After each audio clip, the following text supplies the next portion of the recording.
The last training session for the contacts module is the payments tab. Within the payments tab, you can track rental income from your rental properties. You can control how they're paying their rent, whether it's monthly, quarterly, semi-annual, or annual. You can see your expected total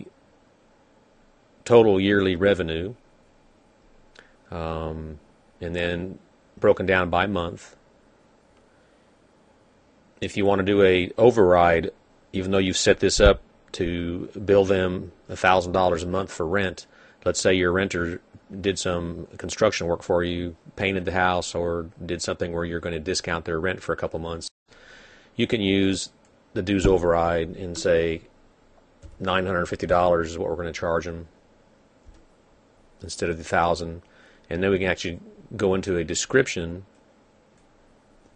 to make a note of why we're giving him a discount.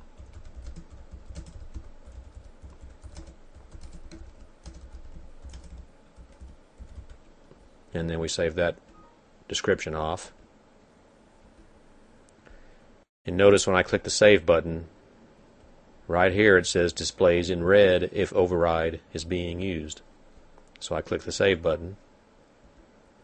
And now when you generate an invoice for this monthly rent, it's going to be $950 instead of the $1,000 that we normally pay them.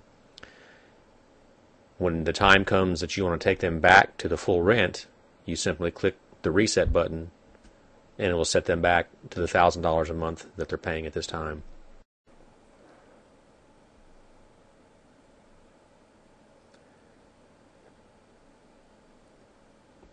The Update button will recalculate how much outstanding balance they have if you were to go generate another invoice, but we see down here in the bottom quadrant that they have one outstanding invoice that they haven't paid, which is what we have showing here, a $1,000 outstanding invoice.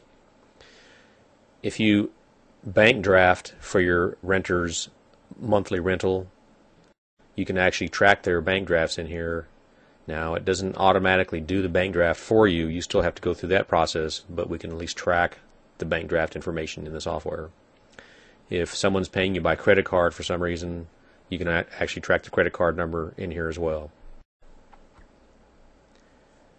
Remember, integrates with QuickBooks. We're set up to be your accounts receivable system, so all the money coming in for your business can be tracked in here, and then you can export that information over to QuickBooks.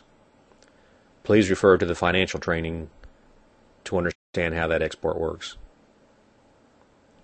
The contract information basically identifies which piece of contract you have under rent, the contract dates, start and end, what type of contract it is,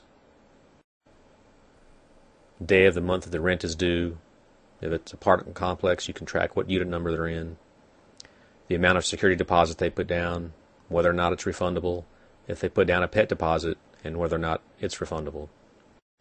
Now, if you send the invoice for their rent to a alternate billing address, you can track that in here and use that to make sure that when the invoice goes out, it doesn't go to the actual property, it goes to the individual who's paying for that rent.